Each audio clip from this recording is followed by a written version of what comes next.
Hi, everyone. Thank you very much for attending this session today.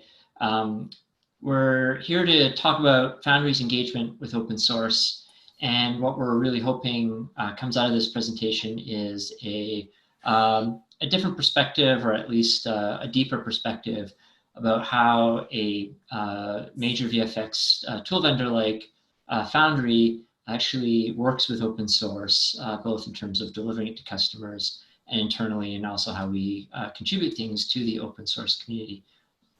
My name is Matt. I'm the Director of Product for New Technology at Foundry, and I'm joined today by my colleague, Rob. Hi, I'm Rob Fanner. I'm Engineering Manager for our platform group, where I look after core and shared technology engineering teams. Great. So let's kick it off with a kind of a controversial statement. If you've got the preconceived notion that commercial companies are mainly all about shipping proprietary tech, that's the myth we're busting today.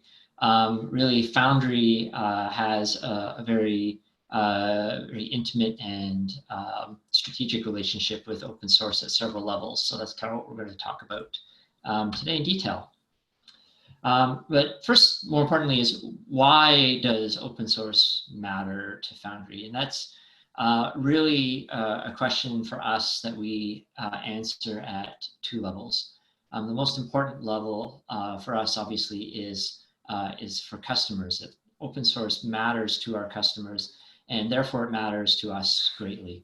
But more specifically, what customers really want is maximum pipeline ability. Studios, pipeline developers, people who build tools in the heat of production really need to be able to work with software and tools that have the greatest ability to fit into a pipeline with lots of other pieces. Foundry's tools are just one citizen among many that make up a production pipeline, and keeping keeping a really strong focus on the overall pipeline is important to us. And it's also about compatibility with file formats, tools, and libraries. When vendors introduce formats or tools or things that have to that aren't at versions that are compatible with the other tools or file formats that folks are using, it causes a lot of pain, and we do our best to keep things as compatible as possible. And related to that is it's all about keeping a low barrier of adoption and familiarity. When our customers pick up our tools and need to kind of change their mental model or have big sort of semantic hurdles to get over, it just it causes a lot of drag and reduces their ability to focus on the aspect of delivering creative content. So we try to avoid that as much as possible. But we also have selfish reasons for working with OSS, and one of them is we don't want to reinvent wheels. There's lots of really great wheels out there in the open source world, and they're ready-made, and we want to focus on being able to augment those or build around them, or just fit them in and build the rest of the car and not worry about the wheels. We also want reduced maintenance and onboarding overhead. The onboarding overhead is actually really important when we look at talent or people with certain skills that we want to bring in to help develop our products. Folks who have worked with major open source projects or open source of any kind really bring a super valuable skill set to the table, and they bring a certain readiness in terms of their skill set that we can take advantage of to get them up and running really quickly. So that's super important to us. And we're also looking at desire to have efficient and industry standard infrastructure. And Robert will talk about this in more detail as well, but we use open source to make our own software development processes tick, and that's really important in order for us to remain efficient and agile and respond to changing market needs. So what is our overall shape of our engagement look like? We kind of see it at three levels. One level is you can think of Foundry as an entity that ships open source libraries and systems with our tool set kind of encompassing those. So we heavily integrate open source and open standards into our products, and we'll go into that in more detail. And it's really about, like I said before, maximizing pipeline interop. Also, our products are really heavy on having open and flexible APIs, and very often those APIs relate to or depend on underlying open source systems. So that's a really important aspect for us to pass that that simplicity and interoperability on to people who are using our tools and integrating them in the pipeline. We use open source. Our internal tools and processes rely on open source. And interestingly, and we'll talk about this a little bit later, we also have a long experience working in the cloud space and a lot of experience using open source tools related to cloud services. So that's an experience that we've had as a company that we hope to be able to bring to bear in the future as well. And finally, we are contributors to the open source community. We have a long history of contributing to open source projects. And we have a GitHub, many GitHub repositories, or several GitHub repositories with tools and projects that folks can make use of. And I think on the contribution side, that's where we're really looking to the future and looking to really increase our investment. So we'll be talking about that a little bit more as well.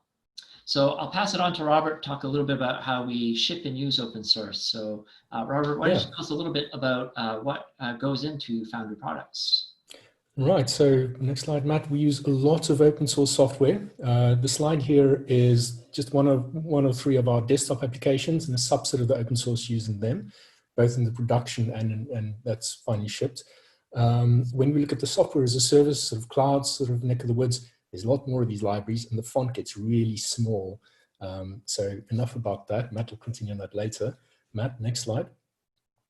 So as Matt said, for us, the pipeline ability fitting into the larger ecosystem of what our customers use is extremely important. So from that perspective, robust APIs makes this possible. So if we haven't got the features for it, then customers can roll their own, integrate what they need and move on. Compatibility is very important for us as well. So the VFX Reference Platform has been great in terms of that. So versionitis be gone. We can pick common software versions for open source software and make sure that it's easier to integrate across pipelines. Open formats are very important for our customers, and so it's important for us. So Lembic, OpenEXR, OpenColorIO, these are supported almost universally across our portfolio. We're also looking at USD. It's currently supported for importing into Katana, Mari, and Nuke, and there's much more to come in that space. It's also worth just touching on open plugin systems and the value that they bring. Things like OpenFX have been extremely valuable for writing C-based plugins for compositing systems, but also things like the more modern USD Hydro. And we're really looking forward to seeing how Hydro can democratize things, help customers bring their real-time rendering technology into our viewports. Next slide, Matt. So internally in our tooling, we also do a lot of open source software. There is proprietary technology, we are cross-platform, so there's more going on here, but there's a lot of open source. So high quality things like GCC, Clang, LLDB, GDB, loads of analyzers and linters, most of our build stack, Conan, CMake, Scons, is all open source software. On the continuous integration front and agile stuff, build infrastructure, source code managing, again, lots of open source use. Linux is almost everywhere. Git, Jenkins, Python, Nginx and Apache for servers, Prometheus and Grafana for monitoring and reporting things. All of that sees heavy use. Matt, next slide. Oh, over to you. I don't know anything about cloud. That's it. Yeah, and I'll talk a little bit briefly about an aspect of Foundry that probably isn't the first thing that comes to most people's mind. But we have, over the last several years, built up an extensive experience building cloud infrastructure. We had a product called Ethera that we discontinued last year, but Ethera was really the tail end of a multi-year research and development effort of cloudifying visual effects workflows that started with collaboration with certain studios and evolved into an internal R&D project and kind of resulted in a commercial offering for a period of time. What's really cool about this knowledge we've built up with cloud infrastructure is that we are positioned to put out new projects, which we have in the works, but also it gave us a lot of contact point with a lot of open source software systems in the cloud space. So some of those that were in play were around Kubernetes and containers. You know, we really think that container technology is something that's you know, a big trend that has a lot of headroom, especially in the visual effects industry for people to leverage.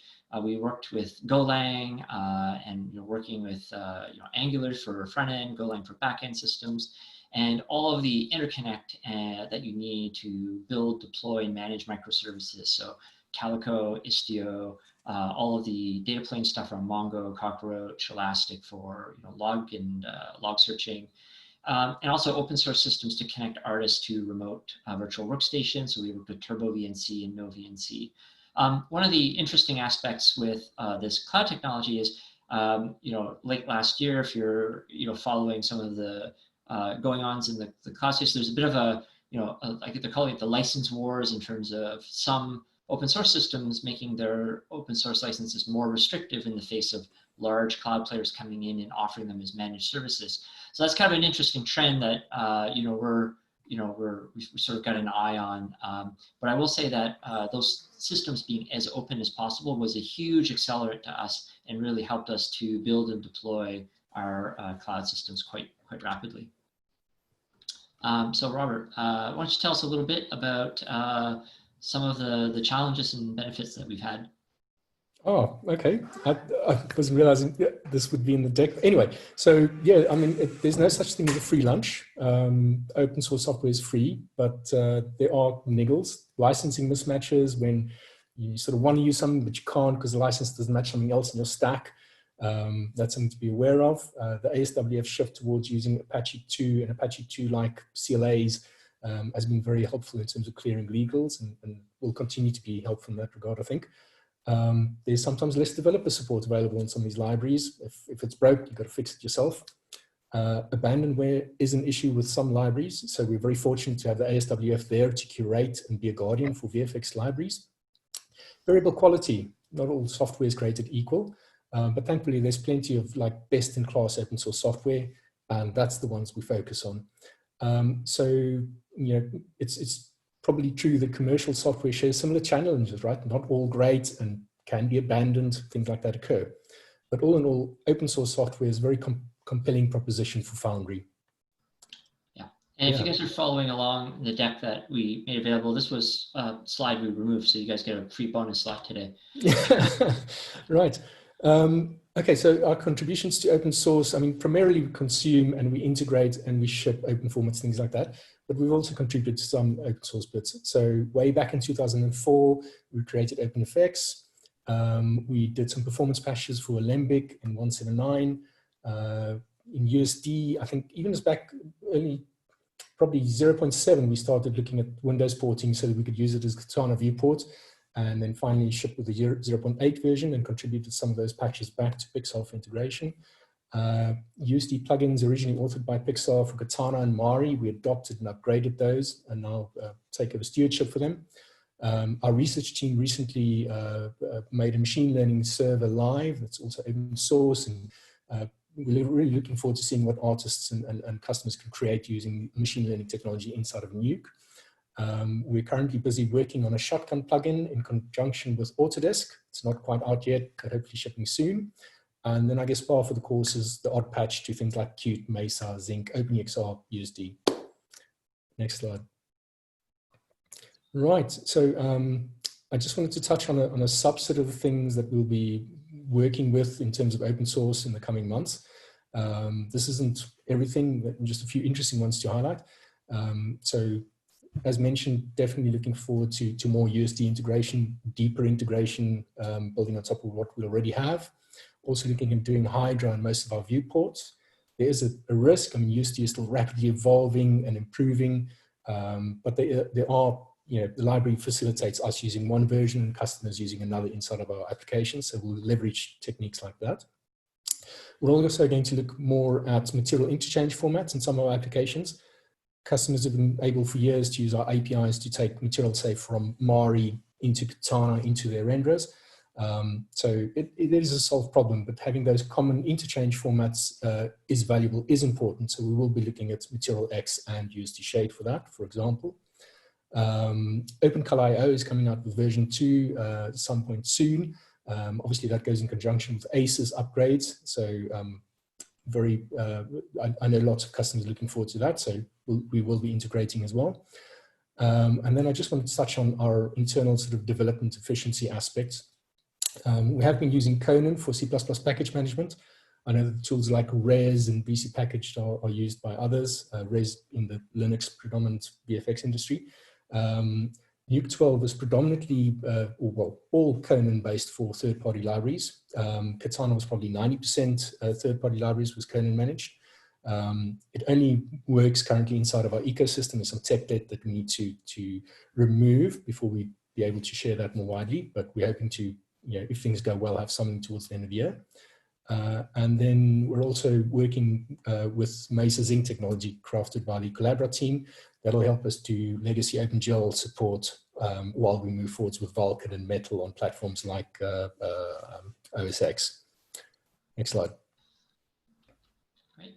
And there hasn't been very much visuals in this talk because we are talking about libraries and interoperability. But this is an image of Nuke Studio with the color management system in the lower left that shows the OpenColorIO integration. I was actually told by one of the new product managers that thanks to the way, the really great way the OpenColorIO spec is evolving, the getting version 2 stuff in is an increment is much easier. So we're anticipating that being really easy transition. So we're actually quite pleased with the way the library is kind of organized and evolving, and we're hoping that actually reflects into our release timeline for OpenColorIO 2. And this is Katana, which is just a really great lighting tool, great USD support. And we're looking much more at increasing our investment in USD across our entire product line, Nuke, Mari, and Katana as well. Yeah, the USD support in Katana is really kind of top notch right now. So we're kind of forms the basis of our existing footprint with USD. So some takeaways. So I hope this gives everyone a deeper and more interesting perspective on how a player like Foundry actually makes use of open source in a tangible way. We ship, we use, and we contribute to several open source projects. We package open source into our tools to empower creatives. Sometimes we expose those through APIs or directly through our libraries, but really the focus is on using open source to add value to our users. But we also use it to make our own internal processes tick, so to add value to ourselves. And that's really important as well. Like Robert said, big investments in build systems and package management systems is really critical to us. And we're also really focused on putting code into the hands of the open source community, so new projects and enhancements as well. And I think this is an area where we'll be increasing over time. And we also have big bets on multiple open source projects. I really feel that one of the great things about the Academy Software Foundation, nurturing so many projects is now, there's a really great outlay of mature and compatible, well-adopted open source projects out there, thanks to the efforts of the Academy. And this really allows vendors like us to build more predictable, longer-term strategies and release plans around open source. So I really think this is a big trend that we're going to be banking on quite a bit in the future, is looking at open source as the basis for more and more things going forward. So with that, we've allowed a bunch of time for questions. I'll turn off the screen sharing in a moment, but if you note, you can visit our GitHub link down in the lower right. We have several projects there, including the plugins Robert mentioned, the machine learning server, and several others. So check it out if you get a chance. So with that, yeah, should we turn over to questions, Rob? Yeah, so there's a couple in the Q&A bar there. The one at the top of the list is from Jean-Francois. Are you considering open timeline integration? From recent conversations with the Nuke Studio and Flix teams, I think the answer is yes. Both are curious with respect to OpenTimelineIO integration. I don't think there are formal roadmap plans for it yet, but definitely the sort of senior architect engineers on both teams are interested and are starting to look at the technology. Second one, I hope that answers the question. And then one from D. Kincaid. Any plans to contribute back the OCIO Nuke plugins? The ones in the OCI repo are very old. Yes, I should have an answer to this, but I don't. I'll have to get back to Deek on that after a chat with Christy. I'm guessing yes, but don't know. Right, then there's one from Melissa Farcher about VFX Reference Platform. Can we expect Python 3 to be supported by Foundry softwares in their next versions? It depends. Some of the next up versions won't yet be Python 3. I think Katana 4.0 will still be Python 2.7 based. But work on Python 3 is progressing on all of those applications. So there's alpha stuff on Mari internally. Nuke's shipped alphas already. And I think Katana's also progressing. Right. Oh, Rory Woodford said yes for the Mari on Python in the next version. A critical yes for Mari. Yeah. Next question. Does USD have any concept of common 2D assets used in Nuke? And is there any plans to more fully integrate Nuke with USD for elements in a scene?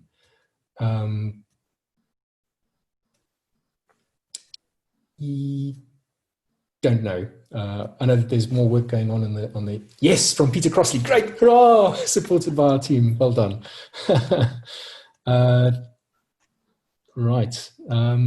Next one is from Simo. On the USD side as well. I mean, there's also the interop of USD with 3D and Nuke as well, where we're looking quite a bit at how to expand that in the future. Next question from Simo. Is exporting particles as USD point clouds from Nuke already supported or on the roadmap? Pete? Any chance you could field that one?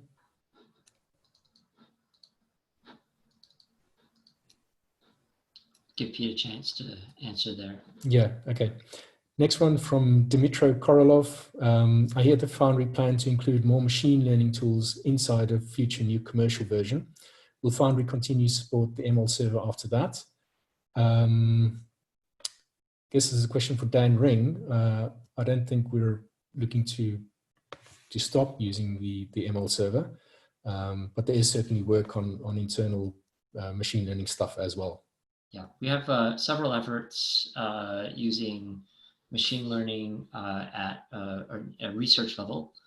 So there's some experiments going on there, from the fairly wild to maybe more practical. I will say, machine learning and trying to find out how to build tools for that are practical for artists is remains a challenge where we're doing a lot of investment in research. The machine learning server that we deployed is definitely something that we put out in order for people to build on top of. Basically, the idea is you can build a ML model and use the machine learning server to allow a Nuke node to access that model and yeah, do whatever interesting stuff you can cook up with. One from Marco. Are there any internal tools you are using at Foundry that you're looking to open sourcing yourself? I guess yes, there are. Most of them are sort of alpha or pre-alpha quality. So can't probably won't mention much here, but I guess watch the space. Something I did mention is I work on Conan and Conan scripts and support for building lots of VFX-based libraries using Conan. That might be interesting or might not, depending on your own internal tooling.